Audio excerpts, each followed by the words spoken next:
Hammett? Okay, roll call. Mayor Strake. Here. Alderman Paschal.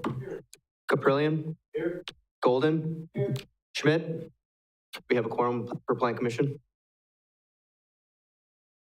All right, call to order. Roll call. Okay.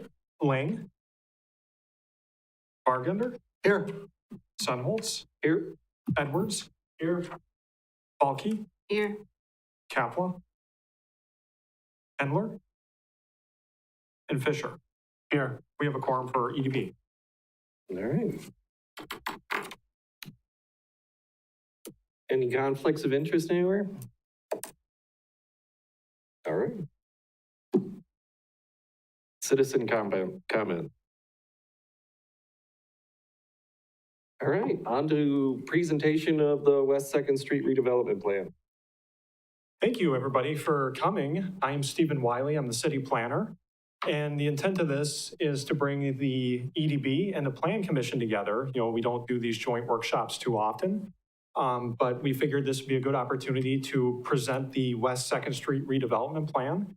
I'll turn it over in a minute to our consultants at Van de Waal. They've been doing a great job with us working on this plan over the past several months. We're excited to show you this and to have hopefully a good, healthy discussion on it and get some good input. And if you want, we do have the opportunity to take action and make a formal recommendation to the Community Development Authority, who will be reviewing this plan both tomorrow at their meeting and then in May at their May meeting, hopefully. So with that, I'm going to turn it over to Jackie and Scott at Van de Waal and let them present, and then we'll, after that, be able to open it up for discussion and questions. Excellent. Thank you very much, Stephen. I'm just going to take a moment here to get my screen shared with the rest of you, since we do have a presentation. I'm having a little technical issue here, so I'm hoping I can resolve that right away.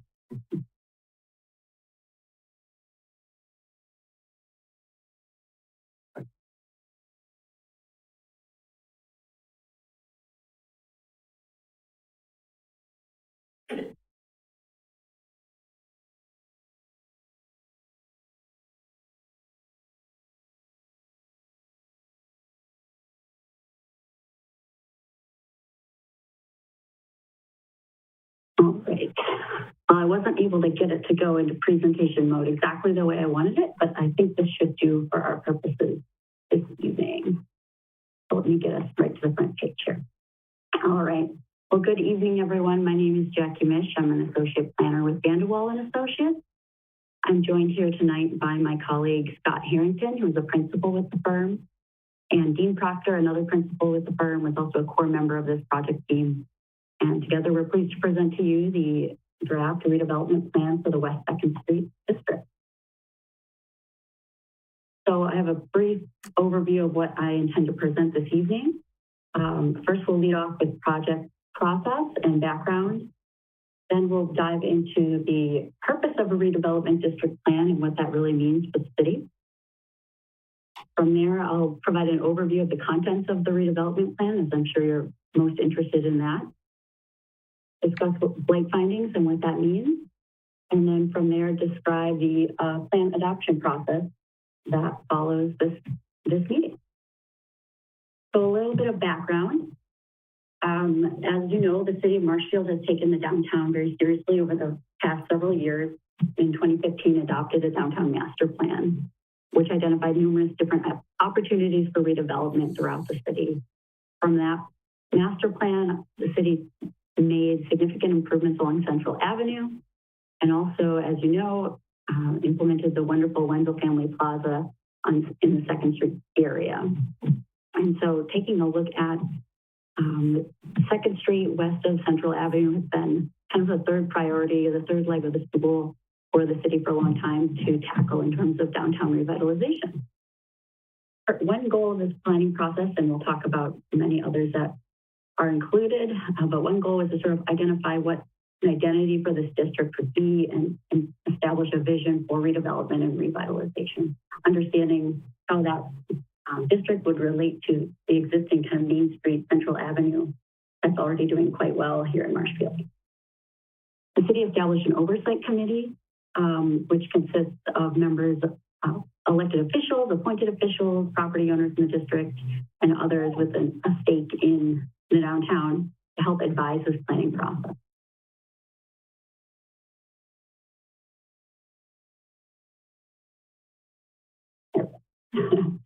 So a quick overview of the project schedule. We actually met with the oversight committee throughout the planning process. They were very hands-on and very essential to the development of this plan. We had 4 different meetings with them, including a meeting when we came up to visit Marshfield in December. At that meeting, we also met with stakeholder meetings in which we met with numerous different individuals interested in the downtown, including local realtors, department heads at City Hall, and many others.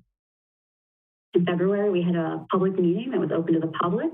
We had that at the Chestnut Center for the Arts, and there we really focused on what the vision for the West 2nd Street District would be. And we also had a lot of conversations about types of uses and types of businesses that people would like to see in the district. From there, we spent a lot of time preparing the draft plan, as you can see. We worked on that from February to April, generally speaking. And tonight we're before you to present the draft plan. After this meeting, we are working with the CDA to schedule a formal public hearing to hear public testimony on the plan and to consider adoption of that plan. That's looking to be next month in May. After that, we'll have an opportunity to formally adopt the plan that would be adopted by council, looking likely to occur in June. So we'll talk a little bit more about this later in the presentation as well. So the purpose of the redevelopment plan, as you know, is to encourage investment and show that the city is taking revitalization and redevelopment seriously in the West 2nd Street District. We're also adopting this plan under Wisconsin Statutes Chapter 66, 1331, and that's a part of state statutes that describes the city's ability to make efforts related to redevelopment and revitalization within an area that might be considered blighted. And that's a word that we take seriously. We know that when people say blight, people tend to get a little bit uncomfortable. We'll talk a little bit about that more later in the presentation. But for now, I'll just say that we want to understand and communicate to the public that there is a need of investment in this district and that the city intends to take it. And so the proper tool for the city to take in order to do that is to adopt a formal redevelopment plan.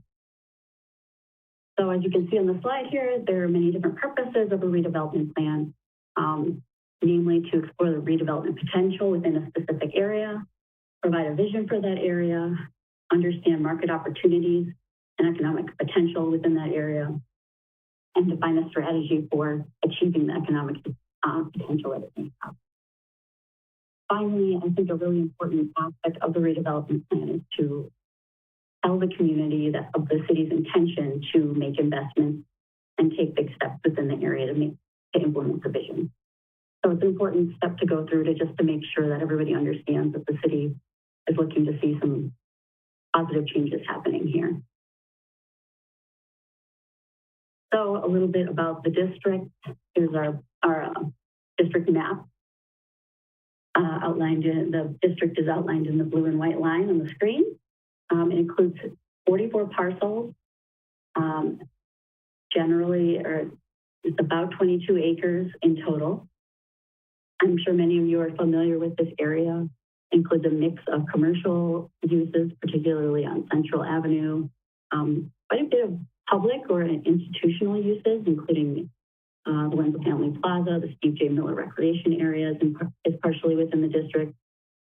The city garage site is a big part of this district, comprising most of the district north of West 2nd Street. There's also a number of aging industrial uses. Many of those are being used for storage right now and aren't seeing a lot of activity. The post office is in this district as well. And a big user here too is the Weinbrenner Shoe Company building, as you know. So there's quite a diversity of uses, including some residential, Investment Center for the Arts. So there's a lot to work with here as we look at this district's future. Currently, all of these parcels are included in the city's aid or tax increment district number 4.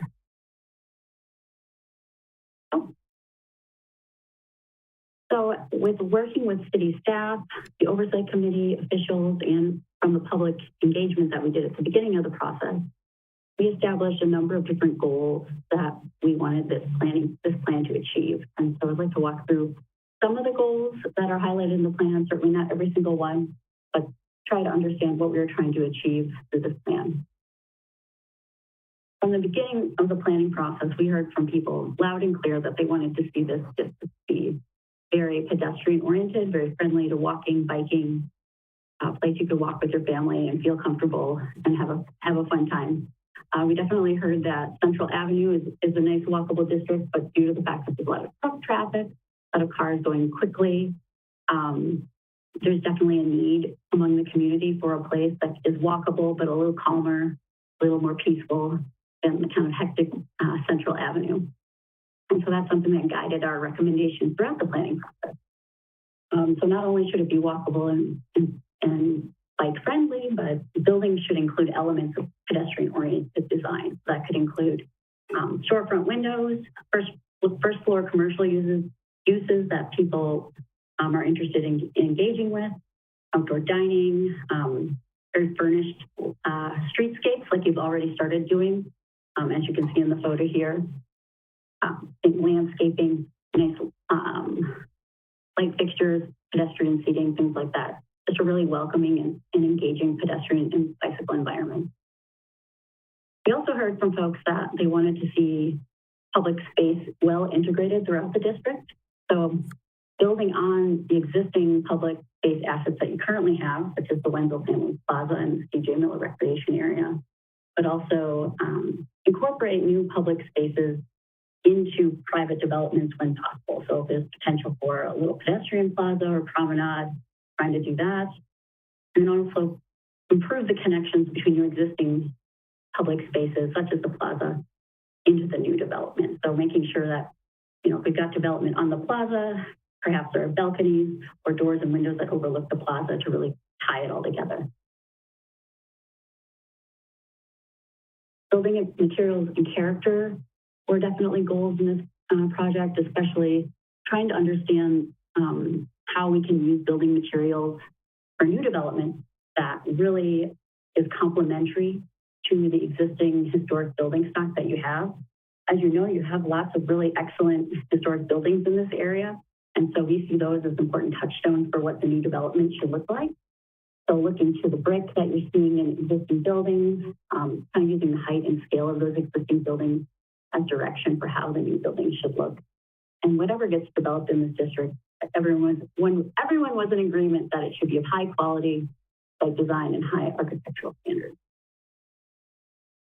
The plan also has a number of economic development goals. This here is just a selection, but absolutely a priority would be to pursue redevelopment of some of those vacant parcels or underutilized parcels, particularly as the city re-envisions its future of the city garage site where there is quite a bit of open space.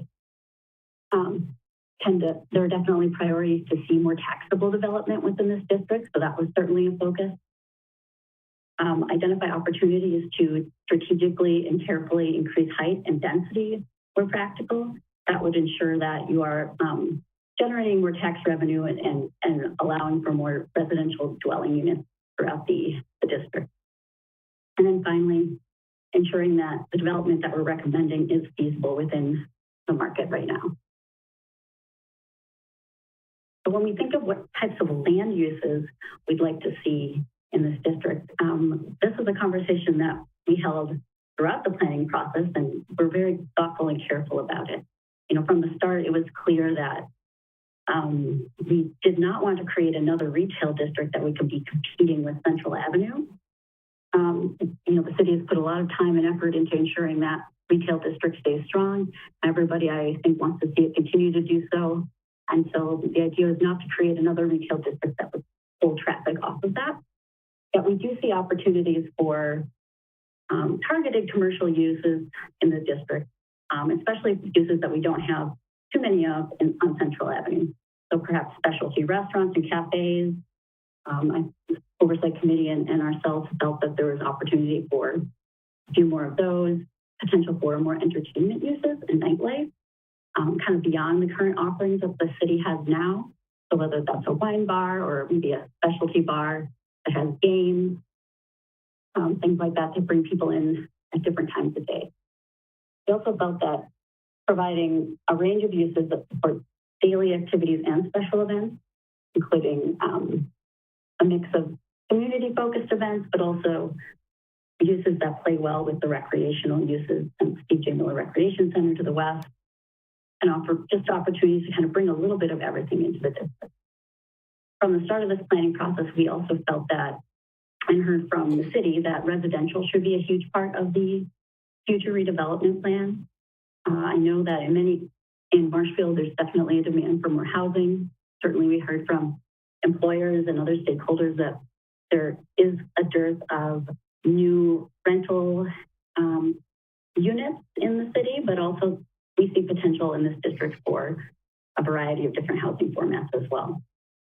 And it's definitely understood by us and by many that bringing more residences and more people into this district will support any businesses that start up in this district. So I really think that residential should be underpinning this whole thing to ensure that there are enough people here to sustain any new businesses and to create that vibrancy and new energy that the city is really looking for.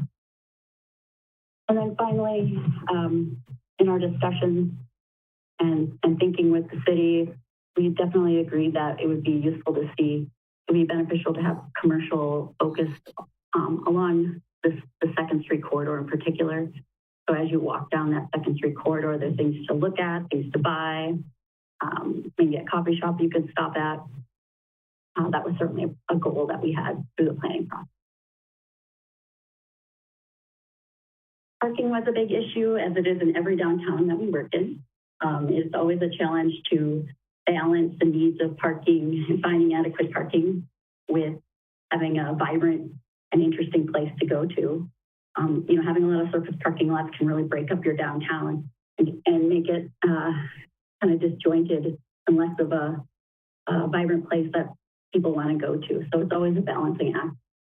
So our goals for this project was to ensure that new development does include adequate parking, but also avoiding excessive paving for anywhere in the district and ensuring that parking is well used so we're not having extra spaces that are staying open all day long. Another goal was to locate surface parking in new developments more at the core or in the rear of the development to keep those surface parking areas off of the street frontages where we really want to encourage pedestrian and bicycle activity. And then finally, and we can talk about this a bit more later, but certainly recognizing that structured parking and underground parking is very costly. And so a good example or a good strategy for the city to pursue would be to pursue a shared parking structure. That could be a public-private partnership and possibly shared across multiple developments. And that could be a way for the city to get the structured parking it might want to have at a lower cost or more efficient, cost-effective way. We also had some sustainable development goals. This is just a few of them that are included in the plan. But by encouraging mixed-use formats or a mix of uses within the district, that definitely encourages people to walk and bike, which is inherently sustainable. And then we've also have recommendations to encourage alternative energy within new developments, just solar. Definitely want to encourage stormwater best management practices to ensure that runoff is handled adequately within the district. And then start thinking about electric vehicle charging stations as new development might occur. The graphic that you see on the screen here is kind of a thinking graphic that our Dean Proctor, our principal urban designer, put together to help us start understanding what we wanted to accomplish as we develop the redevelopment plan. So these are a number of urban design strategies that we worked out that we feel start to accomplish some of the many goals that I just talked about and start to inform the redevelopment plan specifically. So Get my cursor going here. Okay. So as you know, you have a wonderful Veterans Parkway trail on the northern edge of the district. We really see that as a huge asset, especially considering that the city just completed a bicycle and pedestrian plan. And so this is something that we want new developments to take advantage of and acknowledge, and we want to create more connections between that greenway and the neighborhood or the new development within. We also want to encourage connections to the sports complex. As I mentioned before, we've identified that some of these, I'm going to call these north-south streets, even though I know they run at an angle, but physically extending access of these north-south streets into the new development, so people can, as they're walking up Walnut Avenue or Spruce Avenue, they can walk right into the new development and feel that they can kind of engage with the new buildings and walk right into them. As I mentioned before, encouraging parking to be more in the core of the development rather than right on the street. We want to reserve those street faces here for businesses, things that engage the public, and other fun activities here. A few other things we wanted to point out was a great new investment in the Wenzel Family Plaza right here, recognizing opportunities to relate that to these buildings here. And then finally, recognizing we've got a great landmark building here with the Weinbrenner Shoe Company building and a wonderful historic district and the Upham House, which we want to kind of elevate a little bit as we think about the future of this district. So this was sort of a thinking tool that we brought into it, to the planning process to help start developing our specific recommendations. So this is our concept plan. I'm sure you saw this in our plan document that is showing the future land uses for each parcel that we're focusing on in the plan. I'm showing parking, public space, and connections to the bike network in this diagram here. We'll come back to this because what I'd like to do is kind of walk you through each one of the sites one by one. So, I'll just go back to this really quickly here. You're seeing that the area shown on this concept plan is not including every parcel that we've included in the redevelopment district. For now, we're showing these businesses on Central Avenue. No real changes anticipated for those other than, continued investment in rehabilitation as that becomes possible. But for the most part, keeping these buildings intact as they are and really focusing our efforts to this area on this western side of the district. Even though we are just including this area, this is a pretty significant acreage to tackle. And so what we've done is broken it up into 5 different distinct development sites. The idea here being each one of these is more of a digestible development project that could be pursued one at a time. Having a master plan in place makes it easy for us to understand what the other sites will be doing, but then having these smaller pieces is helpful because we're not exactly sure when many of these sites will become available for redevelopment. There are a lot of unknowns with current property ownership, timing of the city garage, potential relocation. And so by breaking it into these little pieces, this gives the city ability to kind of take a bite-sized piece and advance them as they become available. So I'm just going to walk through our 5 different sites here in the recommendations very briefly. So this is the first site that we started with. We think that this one is actually chronologically possibly a good site for the city to begin with because this is actually a parcel already owned by the city. This is a former Baltus service station. The city's acquired for the purposes of redevelopment. It's right diagonal. It's diagonal from the Wenzel Family Plaza. And so our thought is the plan recommends a freestanding commercial building in this location by having it set back a bit from the corner to provide for a pedestrian plaza right here that can relate to the Wenzel Family Plaza just diagonal from it. So as events happen at the plaza or popular night out is happening over here, this activity can spill out into the next, across the street into the plaza, and really create kind of an exciting environment where a lot of things are happening at the same time. I think a great use for this building would be a restaurant, family-friendly restaurant, although other commercial uses that make use of this plaza would be appropriate as well.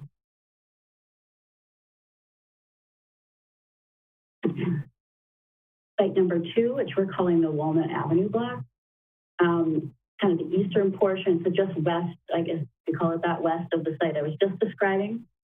That includes a mixed-use building fronting West 2nd Street. As I mentioned before, the idea here that the front portion of this building would include engaging commercial uses that people would go to and visit. Really want to encourage pedestrian-oriented developments such as porches, windows, doors that are inviting and bring people into the building, outdoor dining and cafes that spill out onto the sidewalk. The idea is this is a fun corridor to walk on. And there's a lot to see and do as you walk through. Above that, we'd envision residential development. And this building is designed to have under building parking. So first, right on the ground level parking, kind of in the rear of this building. And then there's opportunities for surface parking in the rear. Also included in this site is a freestanding residential building.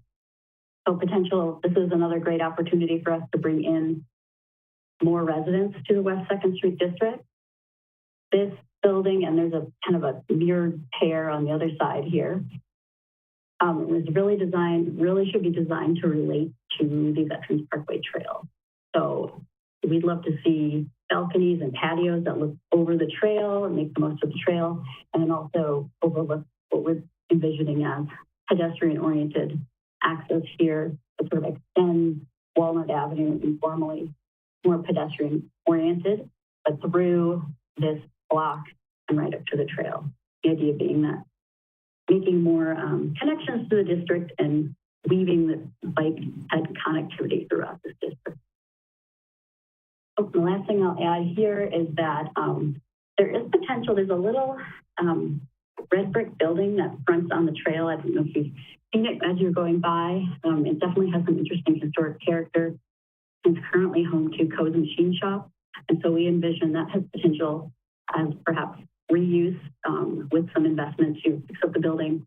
But something like a bike shop could be really fun on this location, given that it's right on the bike trail and could have a bunch of neighbors around it that would make use of it. So this is drawing that Dean Proctor did, kind of gives you an idea of what that might look like standing on West 2nd Street and looking toward Central Avenue. So this building right here, what we were just looking at, you see that type of building continue down the street here. We haven't talked about this yet, but this would be the Weinbrenner building, which we're envisioning as a reuse.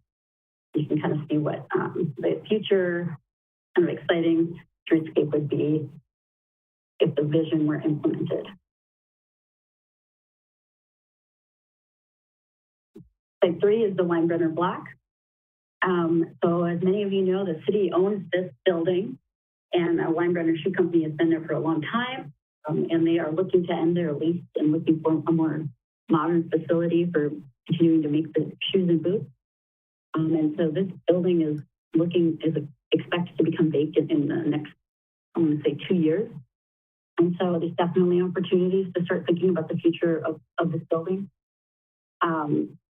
Absolutely, everyone agrees we want to see this building reused, and this time recommend residential reuse, particularly for this taller 3-story historic part of the building. It definitely work well for residential conversion.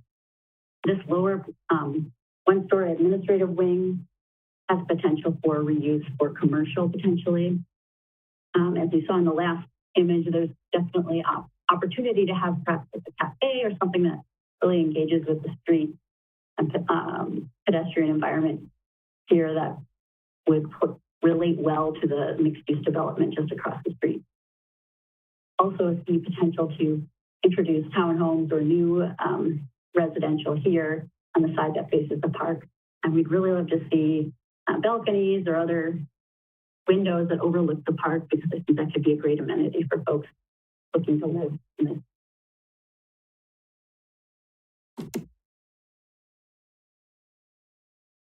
Site 4, this is just across Walnut Avenue, across from the Weinbrenner building.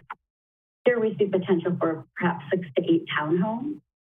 That's a great housing option that we're not seeing elsewhere in the district. So this would be great for small young families, empty nesters, folks who are looking for a little less yard work. Our recommendation is that these townhomes are designed to be very compatible with the Upham House Historic District, which is just to the south. In fact, the Upham House is just south of here. And you should have stoops and porches that overlook the front on Walnut Avenue.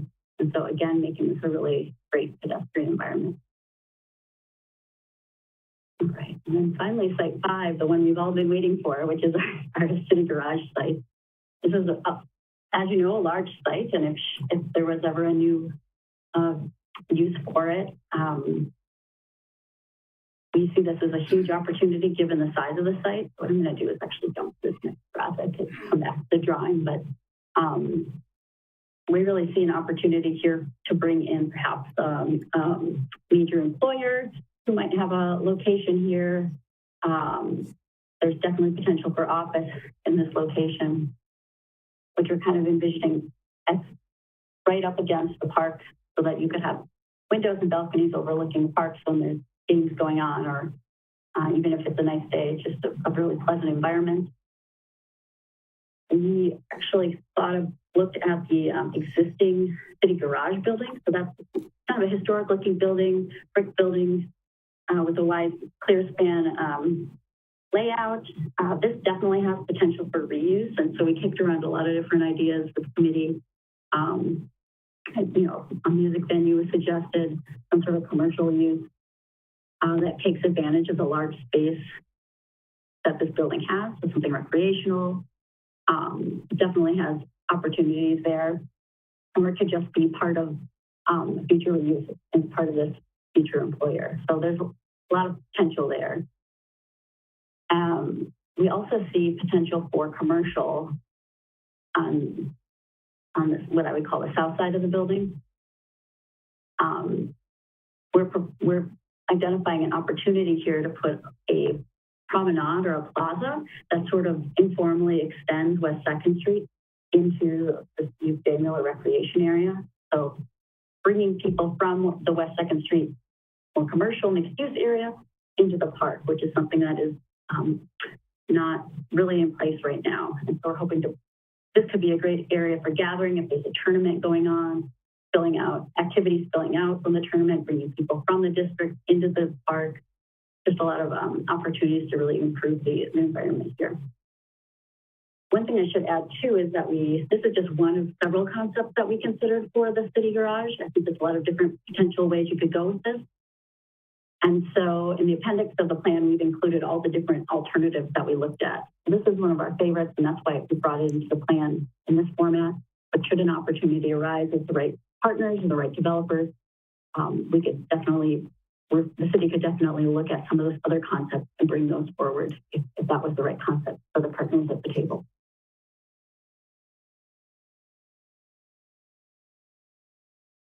I alluded to a lot of this already, but the plan also recommends a number of different public improvements.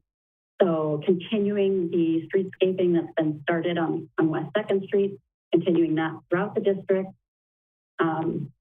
The plan recommends streetscape improvements also on Walnut Avenue. So that will be of the kind of the same caliber as the existing West 2nd Street amenities that you have now. The plan also includes this promenade that I discussed already and acknowledges that the bike path and frontage are important public improvements in the district. And then finally, I'll just add that The plan recommends elevating the historic district through banners and signage so that people, when they're in the historic district, they know that they're there and they feel like they have a sense of place when they're in the district. So I think you did see little pieces of this graphic throughout the presentation. To this point, this is the whole graphic sort of in one piece here. This is something that I know the city was this is really important part of the planning process for the city, because this is something that can get people excited about the future of the district. This is something you could bring to potential investors or future residents or business owners who might be interested in locating here, sort of give them an understanding of what the future vision of the district is. And then once again, the hand-drawn street level view of West 2nd Street. The plan, and this is, once again, this is the full concept plan after having walked through each one of the 5 redevelopment sites. So the plan also includes an implementation chapter. This is just a highlight of some of the high-level recommendations in that chapter. The chapter identifies, that section, I should say, identifies, site number 1, which is owned by the city, as an early implementation priority, and then also laying the groundwork for other redevelopment sites. As the city understands what properties might be available when, there are steps that the city can take now, start getting those sites ready for future development.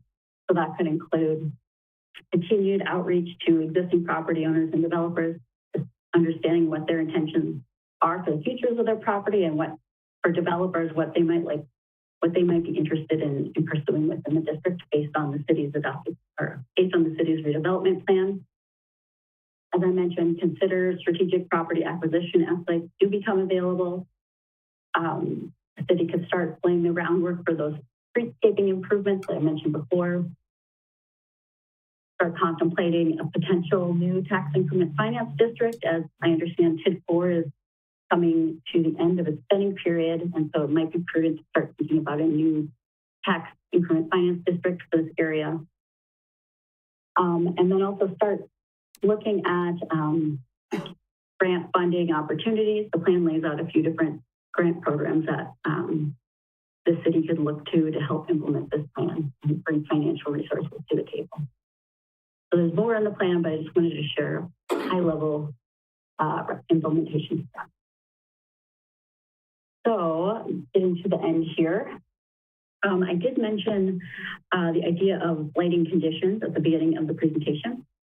And so in order to have a redevelopment plan under state statute that is recognized by the state, the city has to do a blight inventory to understand which properties meet the state's definition of blight. And the purpose of that is to demonstrate that there are enough blighting conditions within this district for the city to take action in redevelopment. And that doing that justifies the need for the redevelopment plan. And so at the beginning of the planning process, we did walk around and inventory all of the parcels within the district to see if they met the state's definition of blight. You can see on the slide, these are the state criteria for what constitutes blight. So from the state's point of view, blight doesn't mean the property owner is delinquent, or that somebody's not taking care of their property, or that they're a bad person or a bad property owner. It's really more related to the age of the building or the lot. Many of these features are outside of the property owner's control. But these are the types of features that the state is looking for when the city makes a blight finding in order to adopt a redevelopment plan. So yes, it could have to do with substandard structures or site improvements. So yes, if we had a building that was in bad shape or a state of disrepair, that would meet the criteria. But we also have things such as, like faulty lot layout or diversity of ownership, things that might not necessarily be directly related to anything that the property owner did.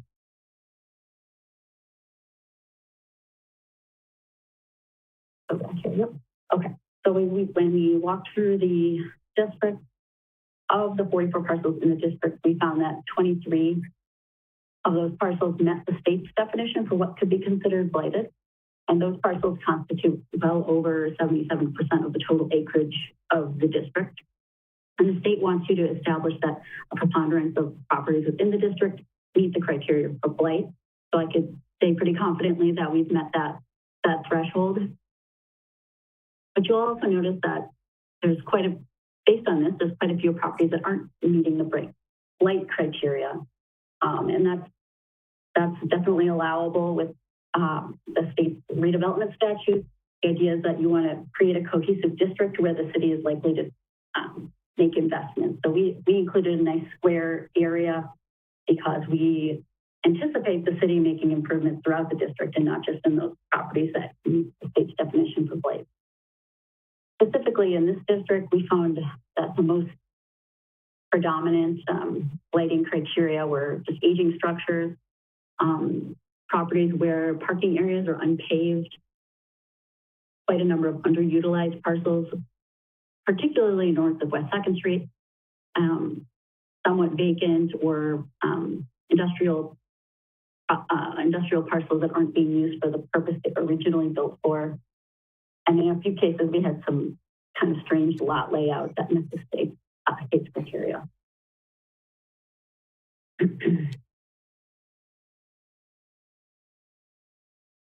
Yeah. The last thing that I'll add, so because we are adopting a statutory redevelopment plan under the state statutes, we do need to send notifications to all the property owners, those 22 or 23 property owners that parcels met the state's definition for blight. We will be sending them letters, just letting them know and letting them know their right to file an objection. And so those property owners are encouraged to file an objection if they feel that they aren't in agreement with the finding, and they can do that prior to the public hearing or within 15 days after the public hearing.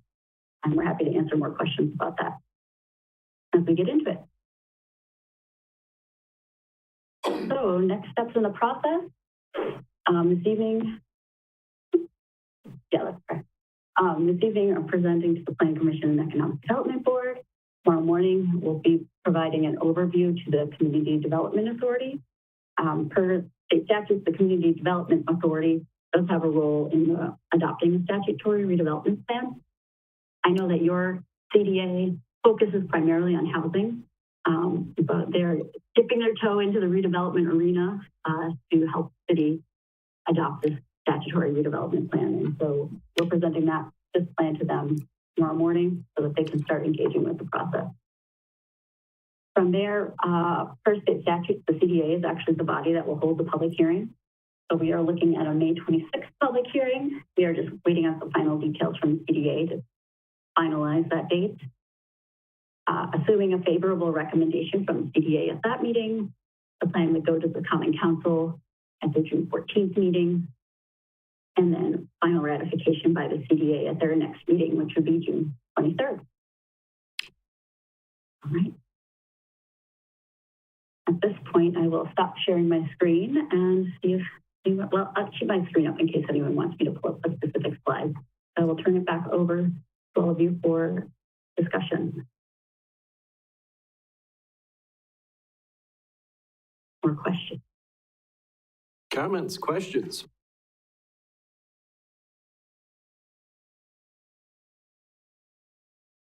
Left them all breathless, I guess. That's pretty good.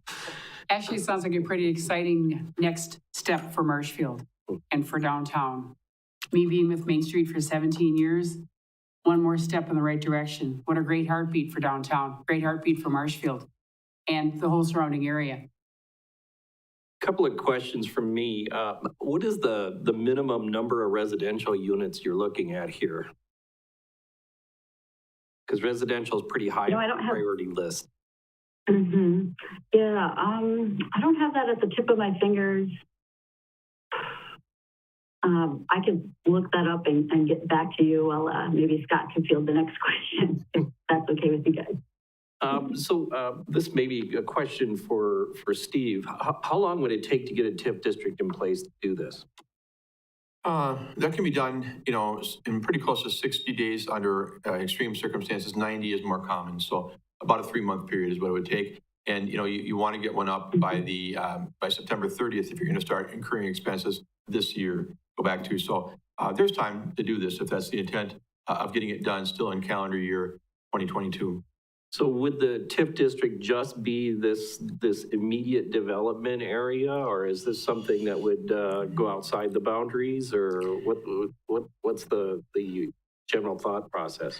Well, I'm not sure. It's hard to speak for the council and others, but there may be a look at whether or not there are parcels outside of this immediate redevelopment area that have potential for further growth and expansion and more economic development that would add tax base and produce increment to the district.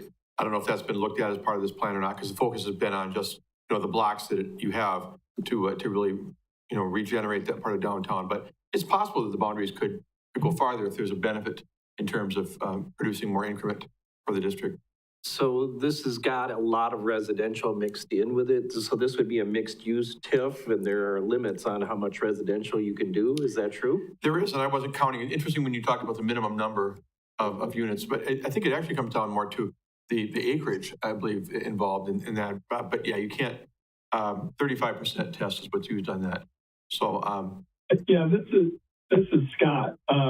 Actually, this would qualify for a blighted TIF, and that limitation that you have in the mixed use doesn't necessarily apply. And we would see a lot of this really being mixed use, not just pure residential. There's certainly some pure residential. So I don't really think you would have a problem. And it is based on acreage, not on the number of units. But as a blighted TIF, you have more freedom on how you use land uses. So I don't think that's really going to be a concern. and that is why you start. I would also just, go ahead. I was just saying, that's why you start out, or why Jackie started out the presentation focusing on the definition of blight. That's where I was going. Right. And so the statutory, that we're doing a redevelopment plan here that's in one section of the statute. TIF is in another. They both use the term blight, but they both define it slightly differently. But we feel confident that this also qualifies as blight under the TIF statute. So I don't think you would have any, difficulty creating a blighted district. The advantage of that, beyond that flexibility I talked about, is that a blighted district would be in effect for 27 years, where a mixed-use district's only in effect for 20 years. And the reason that is just because redevelopment's harder to do. You got to assemble sites and deal with environmental issues and all kinds of other stuff that make it more challenging. And so they give you more time to deal with it. And related to that timing, I think one of the decisions the city will need to make in terms of the TIF is that, yes, if we want to incur costs, we need to create the TIF before that in order for them to be TIF eligible. But we want to make sure that we feel pretty confident that when we create the TIF, that there's development that's going to follow it very soon after, that we're going to have some increment to work with very early on in the district's life, and not run some years off the clock till something shows up that actually kind of generates value and increment. So there's a bit of a balancing act there in terms of maybe trying to address some immediate needs from a cost perspective, with making sure that we're going to get some value very early on in the TIF's life to give us some capital to work with. The fact that you own that site on the corner, I understand the police station or the police are right now using that for storage, but you own that and could, put that out for RFP, I would think fairly quickly. So as far as driving value early on in the district life, I think there's potential here, but that's just, a level of detail that the city would still need to work through. And then as far as whether it would be just this area or you would add others, the TIF district and the statutory redevelopment district do not have to have the same boundaries. So you could create a TIF that's larger than this if you wanted to do that. The two work together, but they're also separate. And so you can set separate boundaries for both. That is not an issue. And if I can just say one more thing before I step aside on this one, but, when people hear the word blight, and this will be covered and put out on the city's platforms, various places, people will see this meeting after the fact. They tend to think that we're saying that these are dilapidated structures that have no value and all these kind of things. Going back to what Jackie presented, I mean, it's the statutory definition of blight is something else than that. So it's not like we're saying that their lands and their properties are in such a horrible shape that they're beyond help. It's a different purpose. Exactly. And I think many of the property owners, and I'm sure others can speak to this as well, but are aware and have been in conversations with the city about the city's intention to do planning and potential investments in this district. And so the hope is that many of them would not be surprised to see that the plan is happening and that the city is looking to make some changes. Since I'm talking, I will share that I did find our very general estimates for residential in the district. So this is a range that we provided, and it really depends on size of units and sizes of buildings. But we did come up with some numbers to make some assumptions here. So we are assuming a range of 179 to 207 residential units. So that in this concept includes kind of a more traditional multifamily on the northern part of the district here, but then also includes these townhomes and the potential for townhomes.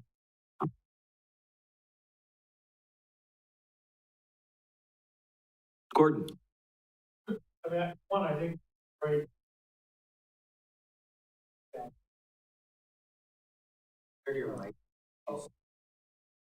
Oh, is that better? Yes. Okay, sorry. So I think this looks great. My question is, what's driving the demand for this? Is it going to be the housing that drives the demand in people that then drives the demand for businesses, or are the businesses going to come in first that's going to drive the housing? A lot of this requires that private-public partnership, and I'm trying to understand the demand on the private side that helps support this, as well as kind of then the timeline that goes with it. Absolutely. So we definitely see the residential as driving this district. There's absolutely demand for residential in pretty much every community that we're working in right now. And we know how challenging it can be for retail. And so absolutely we see the residential as driving the plan. So you did a lot of I would just add to that too, that a bit of a wild card in here, as Jackie pointed out, is this, employer. Who is that? What is that? When is that? But if a fairly large employer, Jackie, I'm trying to remember the square footage of that was, I don't know. Yeah, with all the floors together. So she's looking that up. I want to say it was 50,000 square feet. I mean, it was a fairly large building that would potentially house a number of employees. And, that's sort of, if you will, a different form of density that could also help drive some of the commercial. And I think could also really drive some of the residential. If you have the ability to walk to work, how nice would that be? So, again, that's sort of a bit of a wild card. We haven't identified, a specific employer in town, but you do have, as you know, some very large employers where a piece of their operation potentially could be done from this, and it would be advantageous to them and advantageous to the city. But the city still first needs to make a decision about, long-term when that site would become available. So we see that, more in the distance as Jackie kind of described. And then I alluded to this before, but I don't think I fully said it, but that because the Weinbrenner building will be vacated probably within the next 2 years, the city could get started right away and looking for a developer that could do adaptive reuse for that building. So that's one I would see as an early priority as well. Good, Ken. Thank you. At what point would the city be looking to acquire the private-owned properties? That is a good I think that's kind of related to what we were starting to nibble on just now. Kind of depends when property owners express their interest in selling. I think we talked at one point internally about, if you're starting with site one here, I think the next conversations would be with these property owners. That would probably be the next ring out. But, it really depends on what property owners' level of interest is that would drive that timing. Steve, is there an update on the city garage or what's happening with that? I haven't heard anything about that. No, really the last couple of months, there really is no update, Bill, but there's a certain amount of momentum going forward. I know that there's staff level conversations between the city and Wood County about how this might work. The council has certainly indicated its support, subject to the final price tag, obviously. And Wood County has as well. They're looking at different levels of integration that would be best for the facility and what the cost would be. And of course, you have questions like what the city would have to pay for buying into the land because it's owned by Wood County and all those details. But I guess I would say it's moving along well, given the size of the project. But whenever you're talking about a scope and a price tag of that significance, it's going to take time to get that one down the road.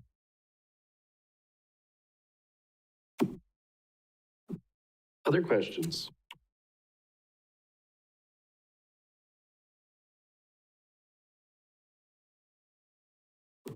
Go ahead, Joe.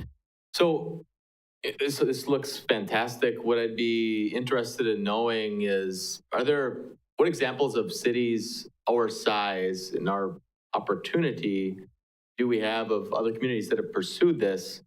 And what has made that successful or not work out to what the vision was? I'm guessing, Scott, you'll come up with a good answer to this fast. Yeah. No, it's a good question. It's a good question, and every market is different. But I'll tell you what the sort of ingredients for success are, and it doesn't guarantee it, but without them, especially in a community of this size, and the fact that you are a bit isolated, without them, your chances of success are going to be, very, very low. So one, frankly, is doing a plan. I mean, being proactive, determining what you would want to see here, what that vision looks like. That's a really important step because developers want to go where it's easy, and where it's easy is where the community has kind of already made some decisions. Even if they're decisions that maybe the developer, would have done something different, then at least they know where the community is and they can make an informed decision about moving ahead. And having said that, we know that whatever gets built isn't going to look exactly like this. We know that. It's going to change, buildings are going to be shifted and whatever. But, putting this kind of density on the map, this mix of uses, some of the character elements, all of that's really an important step so that you've painted a vision for the developers and then they can determine, hey, is that something we do? And if it is, then we'll pursue it. If it's not, then we won't. We won't waste everybody's time. That's one. Second is, putting the tools in place to help facilitate it. The private sector in no way can pull this off by itself. These are expensive buildings, especially right now. But even, before this kind of hyperinflation that we're in at the moment with construction costs, in a market of your size, there definitely would need to be some level of assistance if you really want, kind of vertical mixed use with parking under the building. All of that stuff's really expensive, and you can only push the rents in your community so high. So there's going to be financial gaps, and tools like TIF, which is really the only tool, or certainly the most powerful one that communities have, and a willingness to really use it is also going to be key. And then the third thing is being proactive. Adopting a plan, adopting a tip, those are great steps. But if you stop there and your strategy is to sit by the phone and wait for it to ring, that's not going to work. Somebody needs to get up, or a group, whether that's the CDA or the Plan Commission or whoever, the downtown group, needs to get up every day and figure out what do we got to do to make this plan move. And to be proactive, seeking developers, acquiring property if that's necessary as it becomes available, looking at opportunities to make some of the public improvements here that you have to work the plan. And so those three things, I think, are really the keys to success. Other communities who are proactive in pushing these things see that success. The other communities that are missing one or more of those elements see less success. And again, in a community like yours, development doesn't just sort of naturally show up. You're going to have to kind of bring people to town. But I think when you do, they'll be very pleasantly surprised with what they see in terms of what you already have. And then to see a plan like this and the thought and attention that's gone into it by the committee and now the Plan Commission and eventually the CDA and council will send a very powerful, positive message. Great answer, Scott. Thank you. So Scott brings up a really good question. Who's going to be responsible for driving the plan forward? Yeah, and every plan, Bill, needs a champion. This one maybe needs more than one champion, maybe one at the heart of it, the very leader, but it's going to need some sub-champions because I think Scott made a really, really great point. It's very common for communities to say, well, we adopted the plan, we bought into the vision, we created the TIF district, and it's been 3 years and nothing's happening. Well, who's supposed to do that? I think that's why you're asking. Was that supposed to be the Development Services Director, the EDB, the Plan Commission, somebody else? I think that needs to be identified who's going to be the leader of trying to drive this with help from lots of others. And, you can debate who that's going to be, I guess, but that's critical. So Adam, were you raising your hand to volunteer or? I was not raising my hand. Oh, okay. I'm willing to start that debate though. I mean, ultimately, if the council doesn't approve it, it doesn't have a cheerleader. So ultimately, the council has to buy into this or we don't have anything moving forward. And I look at the Economic Development Board as that sub-champion that really needs to, in collaboration with city staff and our future economic development director, take this project on and see it to completion. So I just wanted to start the debate. Thank you. I guess one thing I would add to that, it'd be very tempting to look at the person who's going to replace Josh someday and look for that person to drive the ship. And that person's going to be an important part. But in an endeavor like this, that person's going to need a lot of support and commitment from everybody to be, it might be the boots on the ground 40 plus hours a week, but this is going to take a lot of coordinated support. Gordon. My question is, I know we talked about the blighted designation and I understand we've got to manage that message, but what does the blighted designation do for us? Does this get us cheaper financing? Does it make because I think you can do a TIF without it, right? So what does that designation do for a win on this project? So this is the proper tool that cities should use when engaging in redevelopment activities. And should the city seek to acquire real estate in this district, the city can use a slightly abbreviated process because it has a redevelopment district in place. State statutes definitely lay out detailed process for when cities acquire property from private sector, but this eliminates a few of the steps because they do have this district adopted. So having been the recipient of one of those letters along the way, it was good to have a little understanding as the property owner ahead of time before I got the letter about what the significance of that was. And that was a call from Steve along the way that was very helpful.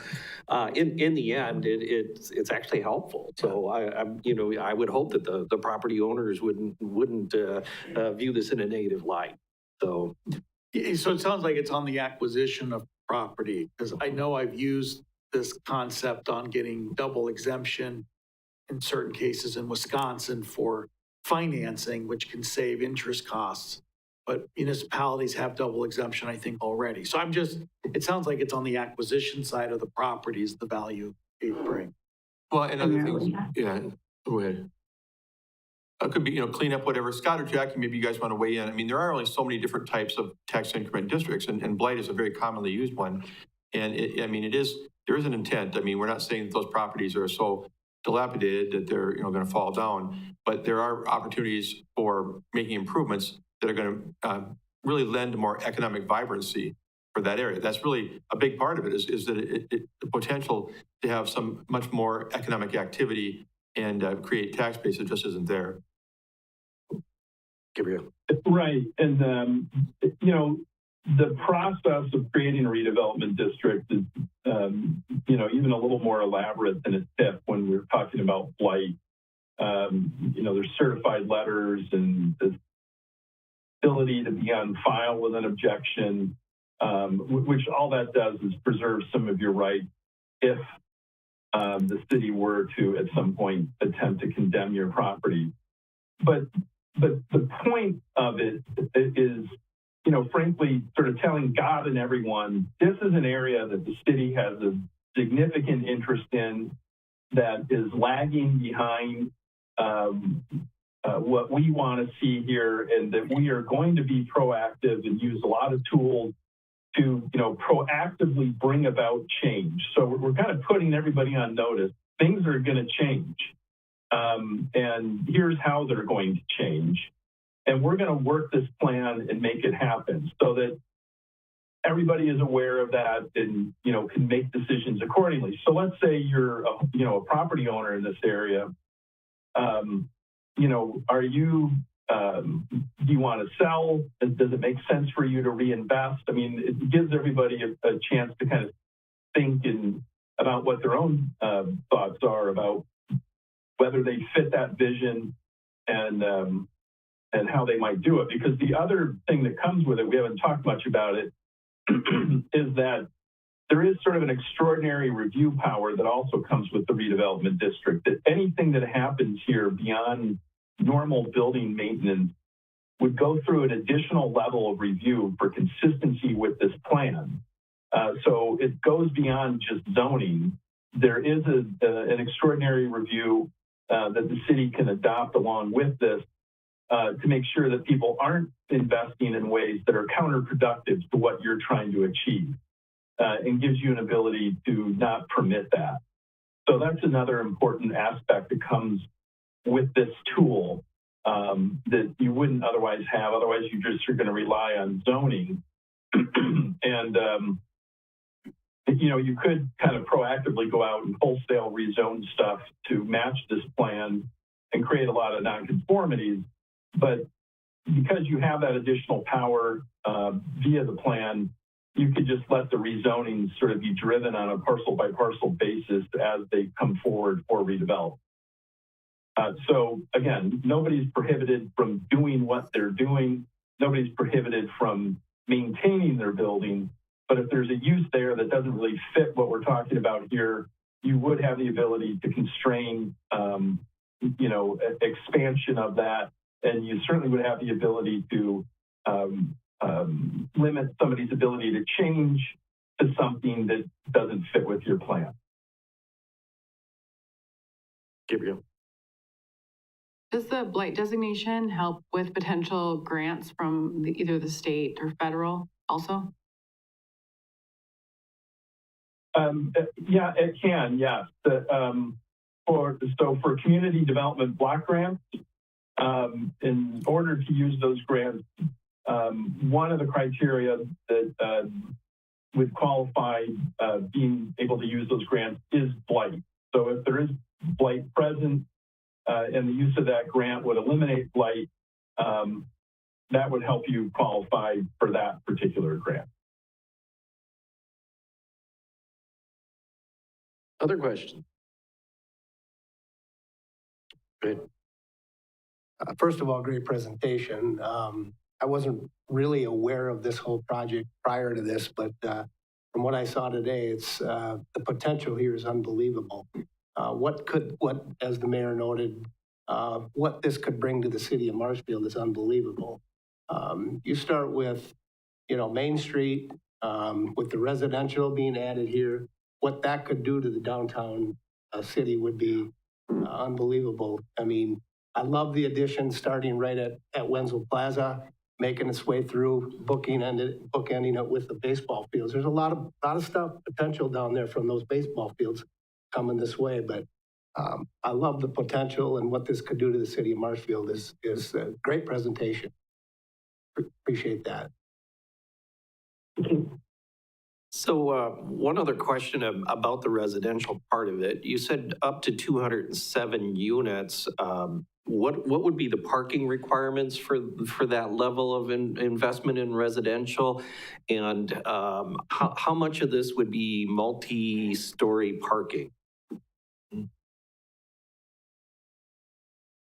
Pulling up my little notes here. So for the most part, we've envisioned under building parking. So that's ground level parking, kind of into the first floor of the building with more development oriented uses above. And surface parking for the most part within this district. It does park, meaning that we've got enough parking to serve the land uses proposed here. However, if more parking was desired, or perhaps the employer use needs more parking than we've anticipated, as we mentioned earlier in the presentation, there is potential to explore structured parking. It comes with a very big cost, though, and that's why we try to avoid it for the most part through this draft of the plan, because it's really incredible what structured parking costs. So we try to avoid it as the first draft.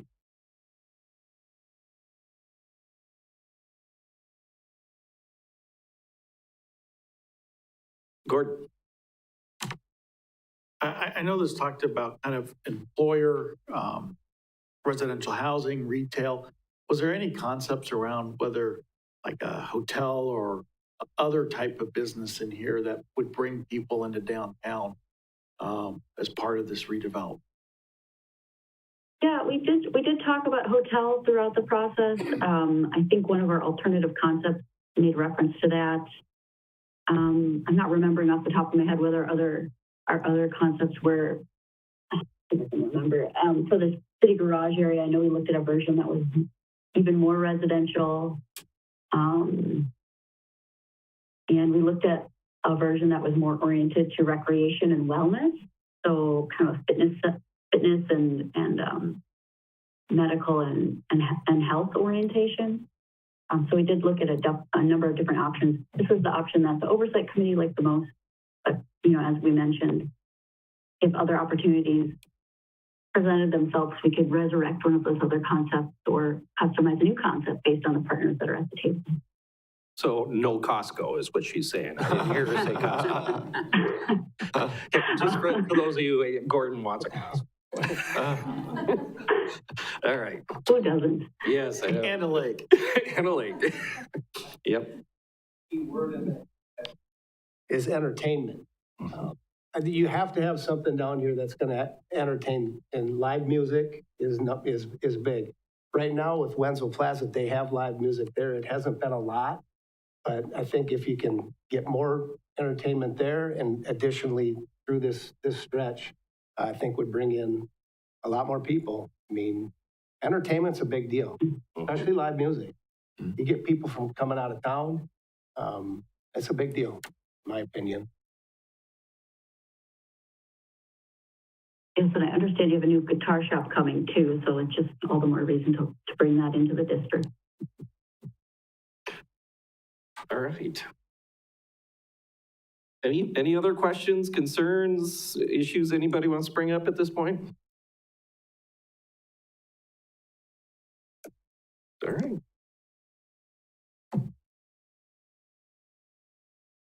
You're next. Number 7.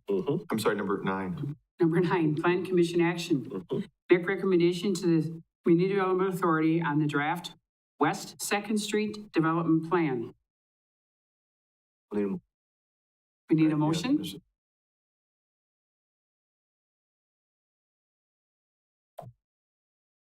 And a second? We have a motion and a second. Any discussion? Seeing no discussion, vote please. I don't think the board is working. Are you working it? I think probably take it out. Can we just do a hand? Hands. Yeah. Excellent. Thank you. All right. So recommendation for the Community Development Authority on the draft West 2nd Street Development Plan. I'm looking for a motion. I have Adam for a motion, Gordon for a second. Any discussion, questions? Those in favor, raise their hand. Those against? Yes, Great. all right. Plan Commission adjournment? Economic development, adjourned. Excellent, thank you. Thank you all. Thank you all for coming. Good job. Thanks. Yeah, have a great night.